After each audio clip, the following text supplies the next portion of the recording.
Hola hermanos, el día de hoy, 21 de febrero del 2022, es lunes de la séptima semana del tiempo ordinario. Recuerden que esta va a ser la última semana completa que vamos a vivir del tiempo durante el año en esta primera etapa, ¿no? Porque ya el próximo miércoles, no pasado mañana, sino dentro de 2 miércoles, pues comenzaremos nuestra cuaresma. Así que vamos a llegar todavía a un octavo domingo del tiempo ordinario. No es muy usual, es una cosa un poco extraña si lo quieren, porque generalmente es la semana que se pierde, digamos, en el sentido, la séptima o la octava son las que se pierden por aquello de que luego ya comienza la cuaresma. Ok, hoy es día de uno de esos santos que hay que ver, ¿no? Se llamaba Pedro, fíjense. El asunto es que él nace en Rávena. Era de una familia muy numerosa, él es el último. San Juan de Lodi, que es su biógrafo, dice que su hermano mayor, porque mueren sus papás, lo maltrataba y lo tenía incluso cuidando cerdos. Era una cosa bastante, un maltrato muy grande. Pero otro de sus hermanos, que se llama Damián, él pues cuida de él es prior en un convento, ahí en un monasterio, ahí en Rávena, y entonces él será el que le ayudará y lo educará. Entonces, fíjense, será por eso que él se llamará Pedro Damián o Pedro Damiani, pero no se llamaba Damiani, agarró el nombre de el segundo de sus hermanos, y había nacido en el año 1007. Fíjense, estamos en una época complicadísima, pero complicadísima, complicadísima, ustedes no tienen idea. Es una de las épocas más dolorosas de la historia de la iglesia. ¿Por qué? Porque estamos viviendo. La gente cuando dice en la Edad Media la iglesia que lo controlaba todo, vayan a leer un poquito de historia, hombre. Que va a estar controlando la iglesia si sufría más bien. Esta es la época en la que los emperadores, Enrique III sobre todo, los anteriores también, Enrique II, pero Enrique III, óigame, llegó un punto en el que incluso quitaban a los papas. Mírense, es dolorosísimo todo este periodo. Algunos lo llaman todavía en este tiempo el siglo oscuro. Sí, pero no es porque la iglesia controlaba todo, no, es al revés, porque la controlaban a la pobre iglesia. La iglesia tuvo que luchar, esta es la guerra de las investiduras, o sea, porque quienes investían, o sea, quienes nombraban a los obispos, terminaban siendo los emperadores, terminaban siendo los reyes, y por eso es que la iglesia tuvo que luchar, realmente fue muy duro, y uno de los grandes defensores de esto será él. San Pedro Damiani va a estudiar a Rávena, estudia en otros lugares, se prepara muy bien, pero él quería ser monje y se va a Fonte Avellaneda, allá está, ayuda a la reforma, llega a ser el abad, el prior de aquel lugar, pero le buscan varios para que finalmente ayude con la reforma, porque le conocían por su sabiduría, por su espíritu, era un hombre muy austero, muy riguroso, y resulta ser que entonces finalmente el que lo convence es San León IX, que es con el que inicia realmente lo que llamamos la reforma gregoriana. Es él el que le da paso.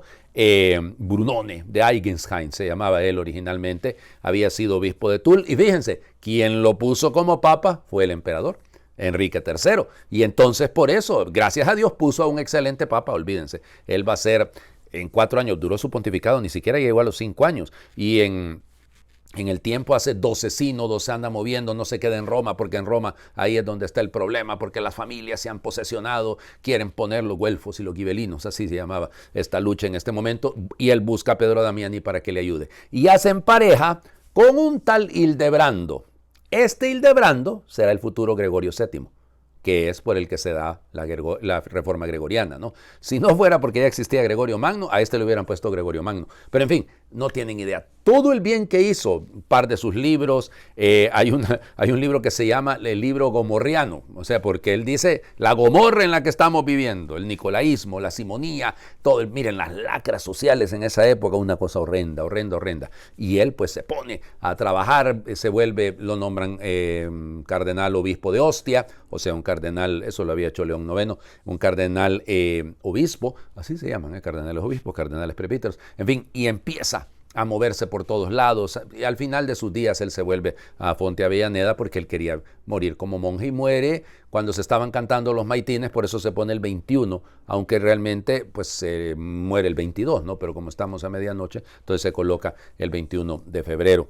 Fue luego en 1898 declarado doctor de la iglesia. Se necesita, miramos al Papa, claro, y porque miramos a las personas que están al frente y los que les ayudan. Este es uno de ellos. Vamos a las lecturas, perdón. Santiago, capítulo 3, versículos del 13 al 18.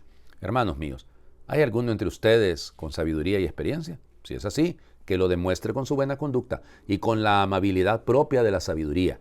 Pero si ustedes tienen el corazón amargado por envidias y rivalidades, dejen de presumir y engañar a costa de la verdad. Esa no es la sabiduría que viene de lo alto, esa es terrenal, irracional, diabólica, pues donde hay envidias y rivalidades, ahí hay desorden y toda clase de obras malas.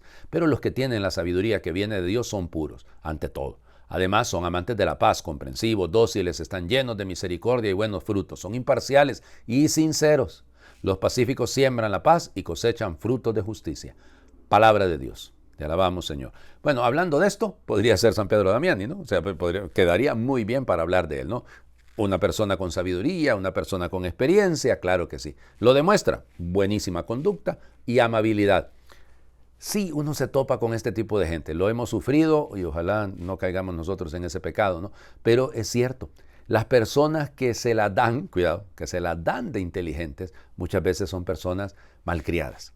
Son personas que no tratan bien a la gente tampoco. Y eso, hombre, y más, imagínense en un sacerdote, en un obispo, en todos, ¿no? Pero digo, por los que estamos al frente, cuánta responsabilidad que tenemos, ¿no? Y hay que convertirse, pues, si uno se da cuenta que anda mal en esto, eso no es sabiduría, hombre, que tiene el corazón amargado con envidias y rivalidades. Eso es.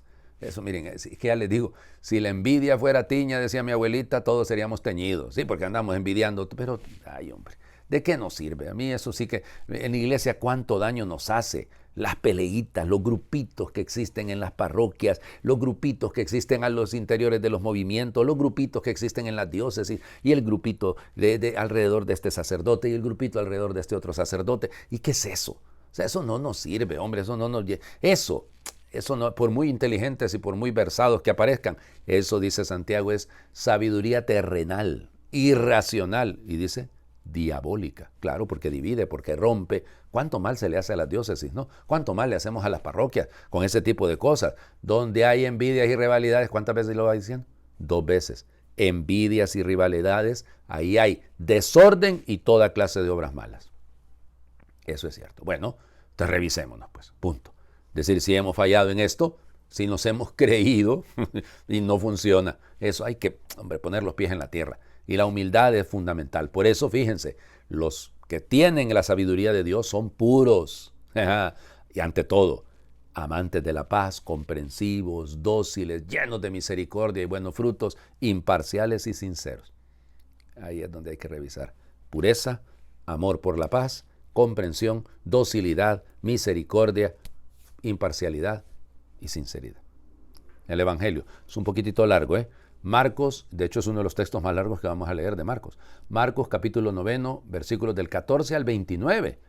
En aquel tiempo, cuando Jesús bajó del monte y llegó al sitio donde estaban sus discípulos, vio que mucha gente los rodeaba y que algunos escribas discutían con ellos. Cuando la gente vio a Jesús, se impresionó mucho y corrió a saludarlo. Él les preguntó, ¿de qué están discutiendo? De entre la gente uno le contestó, Maestro, te he traído a mi hijo que tiene un espíritu que no lo deja hablar. Cada vez que se apodera de él, lo tira al suelo y el muchacho echa espumarajos, rechina los dientes y se queda tieso. Les he pedido a tus discípulos que lo expulsen, pero no han podido. Jesús les contestó, gente incrédula, ¿hasta cuándo tendré que estar con ustedes? ¿Hasta cuándo tendré que soportarlos? Tráiganme al muchacho. Y se lo trajeron. En cuanto el espíritu vio a Jesús, se puso a retorcer al muchacho, lo derribó por tierra y lo revolcó haciéndolo echar espumarajos. Jesús le preguntó al padre, ¿cuánto tiempo hace que le pasa esto? Contestó el padre, desde pequeño, y muchas veces lo ha arrojado al fuego y al agua para acabar con él. Por eso, si algo puedes, ten compasión de nosotros y ayúdanos. Jesús le replicó, ¿qué quiere decir eso de si puedes? Todo es posible para el que tiene fe. Entonces el padre del muchacho exclamó entre lágrimas, creo, Señor, pero dame tú la fe que me falta. Jesús, al ver que la gente acudía corriendo, reprendió al espíritu inmundo diciéndole, espíritu mudo y sordo, yo te lo mando, sal de él y no vuelvas a entrar en él. Entre gritos y convulsiones violentas salió el espíritu. El muchacho se quedó como muerto, de modo que la mayoría decía que estaba muerto, pero Jesús lo tomó de la mano, lo levantó y el muchacho se puso de pie. Al entrar en una casa con sus discípulos, estos le preguntaron a Jesús en privado, ¿por qué nosotros no pudimos expulsarlo? Él les respondió, esta clase de demonios no sale, sino a fuerza de oración y de ayuno. Palabra del Señor. Gloria a ti, Señor Jesús. Hay varios momentos en este evangelio, ¿no? Lo primero, Jesús baja del monte, dice Marcos, llega a donde está la gente, hay un montón de gente que están ahí discutiendo. Fíjense que es interesante, había algunos escribas, dice, pero luego ya desaparecen los escribas, se quedan así como que al margen. Y nos viene la historia. Hay una persona que cuenta que se trata de un muchacho. La descripción es como que si fuera epilepsia, ¿eh? Hay que ser honestos, parece una epilepsia, un ataque epiléptico. Ok, pero fíjense la actitud de Jesús. A mí me encanta el diálogo con el papá del muchacho, ¿eh? ¿Desde hace cuánto? O sea, se interesa por él, casi está haciendo un diagnóstico, ¿no? Pues de que era muy pequeño y mira todo lo que hace y a veces lo tira al fuego y casi lo mata y todo. Si puedes hacer algo. Claro, no es una falta de fe, hombre. Aquí no es falta de fe. Es una fe que debe crecer. Por eso lo dice, Señor, creo, pero ayúdame tú. O sea, aumenta mi fe. Échame unas manos, Señor, la mía, y la de ustedes y la mía es pequeñita.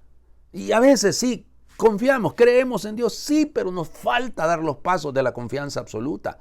Eso, para mí, a quien le cae es a los discípulos, ¿no? ¿Hasta cuándo voy a estar con ustedes? Dice el Señor Jesús. Claro, es decir, es doloroso, no falta la fe. Por eso dice al final, hay algunos demonios que solo salen con oración y ayuno. Y nosotros queremos vencer el mal a veces en nuestro mundo, sin oración y sin ayuno. Por ahí andan haciendo circular una cadena que a mí me ha llegado ya como 4 o 5 veces, oigan, que el ayuno que Dios quiere, y ponen que el Papa dice que ayunar significa privarse de hablar mal de la gente. Óiganme, eso no es ayuno, eso tiene que hacerlo siempre, oiga. Dejen de estar ahí como ya viene la cuaresma, entonces quieren sustituir el ayuno por unas practiquitas que son normalmente las que deberíamos de vivir todos. O sea, privarnos de hablar y de criticar al otro y de juzgarlo, díganme que solo es en la cuaresma que es eso. O sea, el resto del año usted véngase a criticar y a juzgar a los demás. No, hombre. O sea, es decir, eso no es ayuno, ¿okay? que tenemos que aprender a ayunar de otro montón de cosas, sí, pero de otro montón de cosas. O sea, porque también hay que hacer el ayuno material, correcto y concreto de comida. Porque hay que hacerlo, o sea, es parte de una privación que nos lleve al descubrimiento de una necesidad. Pero bueno, eso lo hablaremos ya la próxima semana. Pero cuidado con esto, ¿no? Jesús es consciente. Hay que orar mucho para vencer el mal. Muchísimo. Bueno, les invito a hacer oración porque la oración de hoy es un poquito larga también. Como los primeros discípulos nos atrevemos a decir, aumentanos la fe. Pues hoy nos sentimos descolocados y con las entrañas yermas. Agítanos como el niño hace con el sonajero para que nuestra fe despierte y aflore y se asemeje a ese pequeño grano de mostaza que eclosiona y destaca entre otras plantas. O disuélvenos, como la sal se disuelve para sazonar y así descubre su ser al darse y desaparecer. Así arrancaremos de cuajo montañas, saltaremos los muros que aprisionan, no podrán atarnos cálculos ni leyes. Descubriremos el valor de las cosas pequeñas, seguiremos tus pasos y huellas, conservaremos la esperanza que nos sostiene y brillará la luz que nos des en el horizonte. En estos tiempos que corren tan marcados por la frivolidad y el poder, y en los que la palabra ha perdido su sentido, los hechos su verdad y muchas personas su dignidad, haznos servidores de tus anhelos, haciendo lo que tenemos que hacer. Nosotros, Señor, queremos seguirte, y siendo conscientes del momento y aunque no se estilen estas decisiones, anhelamos una fe adulta que nos dé alegría y fuerza para compartir la vida y sus huellas con actitud evangélica. Danos fe, un poco de fe, la necesaria para seguirte por los caminos de la historia que tenemos delante o que podemos descubrir, para no perdernos y ser felices junto a ti y todos los hermanos. Todo es posible al que cree. Graba en nuestro corazón con tu gubia y sangre esta buena y sorprendente noticia, que sea llamada que nos alumbre y queme, que en nuestra debilidad nos haga fuertes y que sepamos anunciarla en tu banquete y allá por donde nos envíes.